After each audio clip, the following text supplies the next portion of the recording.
सुख सुख सुख। क्या है सुख? हर किसी का लक्ष्य,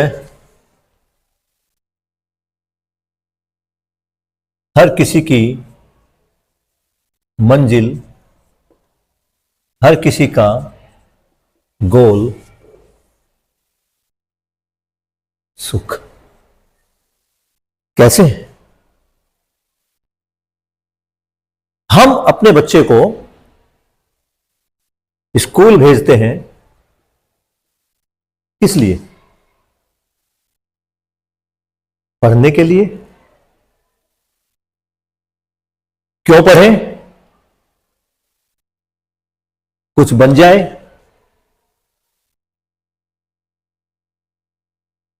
कुछ क्या बने? डॉक्टर, इंजीनियर, टीचर या कुछ और? क्यों? क्या होगा इस कुछ बनने से?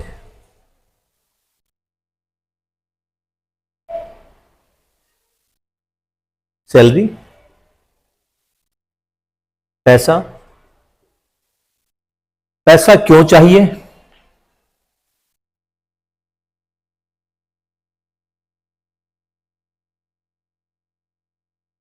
सुविधा के लिए, ताकि मेरे पास एक अच्छा घर हो, एक अच्छी गाड़ी हो। यही या कुछ और? अपने में जांचिए।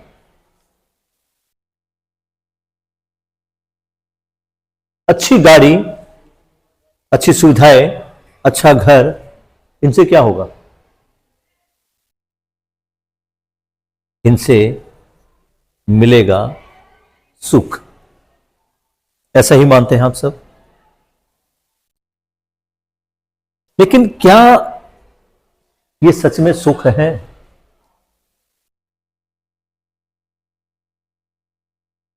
हम पता नहीं इस पैसा कमाने के लिए क्या क्या करते हैं।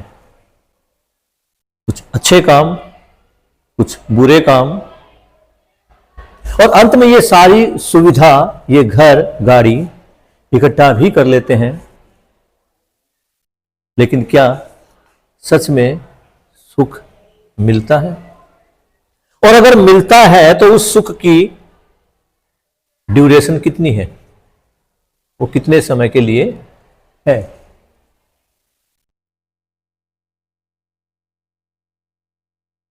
सुख मिलता है तो वो किस चीज से? ये जो सुख हम जिसकी बात कर रहे हैं, ये किससे मिलता है? शरीर से। किसको सुखी करना है? शरीर को। अगर शरीर को ही सुख करना है तो देखना पड़ेगा ये कि इस सुख को ग्रहण कौन कर रहा है, कैसे कर रहा है। अभी तक तो हम केवल संवेदनाओं से ही सुख और दुख को ग्रहण करते आ रहे हैं। कौन सी संवेदनाएं? 5 संवेदनाएं जो मानव में हैं। हम अच्छी खुशबू सूंघ के खुश होते हैं, अच्छी मूवी, अच्छा दृश्य, अच्छी वस्तु देखकर खुश होते हैं। हम अच्छा संगीत, अच्छी बातें, अच्छा संवाद सुनकर खुश होते हैं। मैं अपनी त्वचा पर कुछ अच्छा स्पर्श, अच्छा कपड़ा, इसको महसूस करके खुश होता हूं। 5 इंद्रियां, मेरी आंखें, मेरे कान, मेरे जीभ, मेरा नाक और मेरी त्वचा, ये माध्यम है। 5 संवेदनाएं जिनसे हम सुख को महसूस करते हैं। लेकिन जिस सुख की बात हम कर रहे हैं, क्या ये वही सुख है? मैं एक मूवी देखने जाता हूं, 2, ढाई, 3 घंटे वहां बिताता हूं, मेरे सुख का लेवल बढ़ जाता है। 3 घंटे बाद ये सुख धीरे धीरे कम होने लगता है और मुझे कुछ और चाहिए। फिर मैं कुछ अच्छा संगीत सुनता हूं, धीरे धीरे मेरा तनाव दूर होता है और मुझे खुशी मिलती है। लेकिन वो खुशी भी कब तक है? जब मैं तक उस संगीत को सुन रहा हूं। फिर डाउन, फिर कुछ अच्छा चाहने की दौड़, कुछ खाली स्थान, फिर से मैं कोई सुंदर वस्तु देखता हूं, कोई अच्छी खुशबू महसूस करता हूं, फिर से सुख मिलता है। लेकिन वो भी धीरे धीरे कम होता चला जाता है। फिर खाली स्थान, और फिर मैं अपनी आंखों से, अपनी जीभ से कोई एक अच्छा स्वाद लेता हूं, उस स्वाद में मैं खो जाता हूं, कुछ अच्छा खाता हूं, लेकिन धीरे धीरे वो भी कम। उसके बाद फिर से एक गैप। ऐसे ही ये गैप, ये खुशियां, ये गैप, ये खुशियां, ये गैप, ये खुशियां चलती रहती है। और हमें जो खुशी मिलती है वो मिलती है क्षणिक खुशी, कुछ पल के लिए, कुछ घंटों के लिए, कुछ दिनों के लिए। उसके बाद फिर से एक गैप, पुनः एक गैप। इस गैप को भरा जाए कैसे? कैसे ये गैप भरेगा, इसके बारे में बात करेंगे। लेकिन ये जो खुशी है, ये जो सुख है, ये निरंतर कैसे हो जाए? कैसे मैं दुख से, पीड़ा से, तनाव से मुक्त हो जाऊं? आज हम इस पर बात करेंगे। सुख की चाहत रखने वालों को यह जानना होगा कि सुख है कहां। हम अपने चारों तरफ जहां भी नजर दौड़ाएंगे, हमें दो ही चीजें नजर आएगी। एक आएगी व्यवस्था और दूसरी अव्यवस्था। व्यवस्था वहां होती है जहां लोग नियमों का पालन करते हैं, और अव्यवस्था वहां होती है जहां नियमों को साइड में रखा जाता है।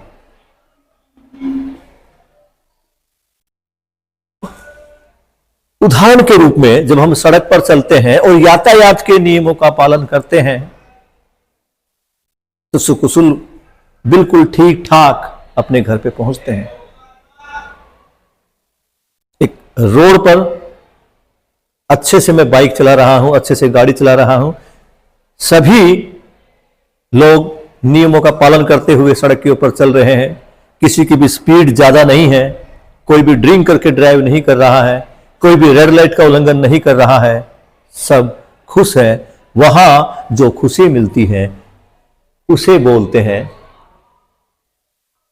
सुख। मैं स्कूल में टीचर हूं, मैं समय से स्कूल में जाता हूं, छुट्टी के सही समय पर अपने घर पे आता हूं, अपने सारे कार्य व्यवस्था के अनुरूप करता हूं। मैं किसी क्लास में कोई बंक नहीं मारता, हर कक्षा में मैं समय पर जाता हूं, समय पे बच्चों का सिलेबस पूरा करवाता हूं। वहां जो मुझे मिलता है वो है सुख। इसके विपरीत अगर हम अव्यवस्था में हैं, जहां बार बार नियमों को तोड़ा जाता है, नियमों को ताक पर रखा जाता है, वहां होगी अव्यवस्था। आप कल्पना कीजिए उस सड़क की जहां पर सब लोग अपनी मनमर्जी से गाड़ियां चला रहे हैं, जिस गति से चलने का मन कर रहा है वो गति से, लेफ्ट से, राइट से, आपके आगे पीछे से हिचकोले मारता हुआ निकल रहा है। आप बार बार ब्रेक लगा रहे हैं, बार बार गाड़ी को एक्सलेट कर रहे हैं, फिर सामने रेड लाइट है, आप रुके हुए हो, लेकिन आपके पीछे वाला उसको गाड़ी को तेज भगा के निकल गया और दूसरी गाड़ी को ठोक दिया।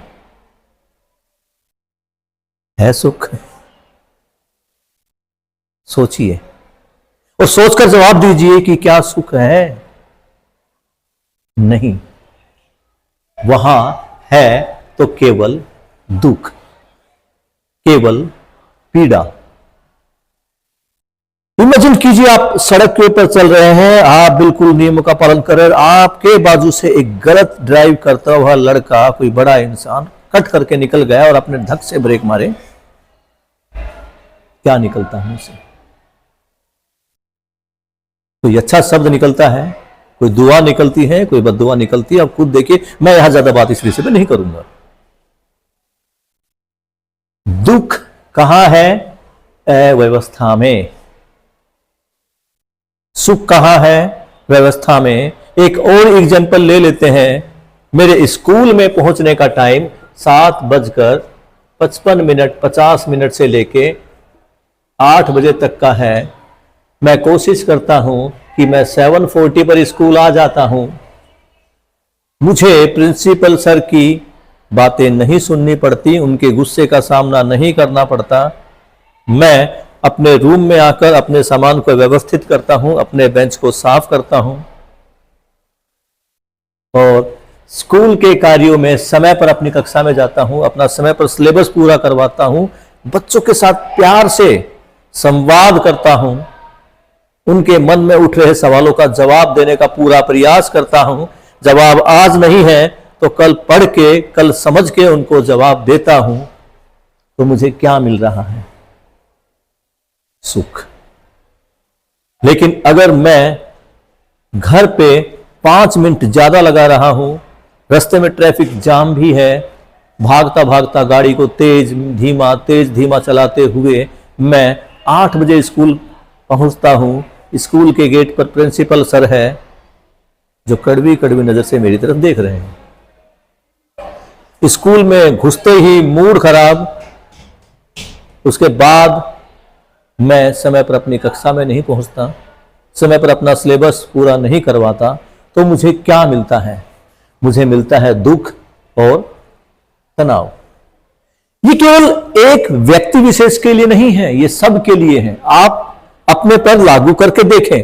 मैं नहीं कहता कि मैंने ये जो बात कही आप इसको मानना है, आप इसको मानिए, मैं बिल्कुल नहीं कहता, लेकिन आपको इसे जानना है। क्या ये सही है? और जानने के लिए आपको इसको जांचना है। और जांचना पहले स्वयं में, फिर परस्परता में और उसके बाद यूनिवर्सली,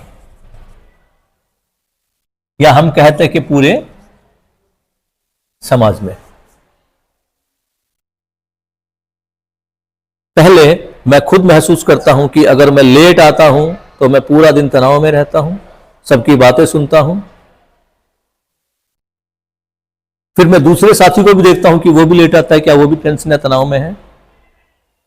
और फिर मैं अपने स्कूल के बाकी साथियों को देखता हूं कि क्या लेट आने के बाद सबको जब प्रिंसिपल सर से डांट सुननी पड़ती है, पेरेंट्स की बातों को सुनना पड़ता है कि आप बच्चों को तो डांटते हैं, आप खुद लेट आते हैं, तो खुशी होती है या दुख होता है, ये मुझे खुद में, परस्परता में और पूरे समुदाय में जांचना है।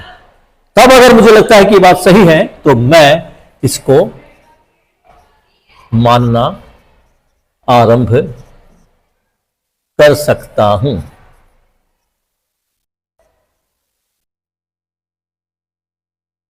यहां मैं केवल ट्रैफिक का या टीचर का एग्जाम्पल नहीं दे रहा है, मैं अपने स्कूल में पढ़ने वाले बच्चों का एग्जाम्पल भी देना चाहता हूं। स्कूल में टीचर हर रोज आपको सिलेबस करवाता है। उस सिलेबस में वो कुछ क्लास वर्क कराता है, कुछ होमवर्क कराता है।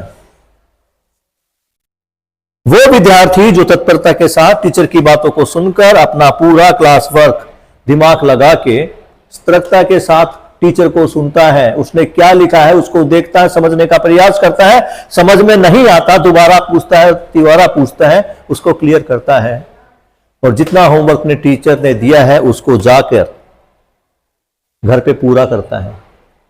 आधा घंटा 1 घंटा रात को लेट तक जाग कर भी वो पूरा करता है।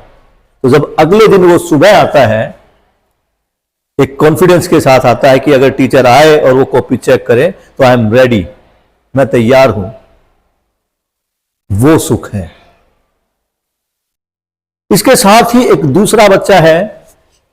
वो बच्चा जब क्लास में टीचर क्लास वर्क करवा रहा है तो अपने साथी बच्चे के साथ बैठकर गप्पे लड़ा रहा है, बातें कर रहा है, कोई छेड़खानी कर रहा है। वो बच्चा टीचर की बातों को नहीं सुन पाता। और जब टीचर बीच में कोई प्रश्न पूछते हैं, कोई सवाल पूछते हैं, तो फिर वो दूसरे की आंखों में डालकर बातें पूछता है, क्या पूछा है, या सर से पूछता है, सर रिपीट कीजिए प्लीज। क्यों आई ये कंडीशन? ऐसे हालात ही क्यों आए? क्योंकि ध्यान से सुना नहीं। जब सुना नहीं तो समझा नहीं। टीचर ने होमवर्क दिया, घर पे जाके टीवी और मोबाइल में लग गया, फालतू के कामों में लग गया, होमवर्क हुआ नहीं। अगले दिन जैसे ही स्कूल में आया और टीचर ने बोल दिया कॉपी चेक करनी है आज शाम को, तो वो लग गया होमवर्क करने में। अब वो होमवर्क भी कहां कर रहा है? स्कूल में। और जिस स्पीड में बैठ के वो होमवर्क कर रहा है उस क्लास में भी उसका दिमाग नहीं है। दिमाग है तो होमवर्क में लगा हुआ है। अब यहां पे उसका डबल नुकसान हो रहा है। होमवर्क समय से नहीं हुआ तो आज इस क्लास में जो पढ़ाया जा रहा है वो भी उसके समझ में नहीं आएगा। इस तरह वो जो छात्र है वो बिल्कुल डाउन डाउन डाउन और नीचे गिरता चला जाएगा, नहीं संभल पाएगा।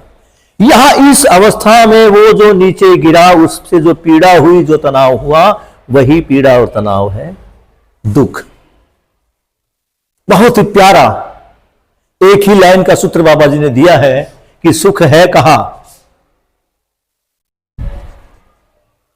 व्यवस्था में ही सुख है, अव्यवस्था में ही दुख है। या कहे कि व्यवस्था ही सुख है, अव्यवस्था ही दुख है। बस यही तो है सुख और दुख। इसी को तो जानना था। लेकिन ये सुख और दुख होता किसे है? मुझे होता है। मुझे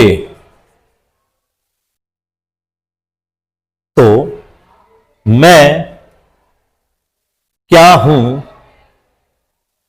इसको जानना जरूरी है। और ये जानेंगे हम अपनी अगली क्लास में। Thank you.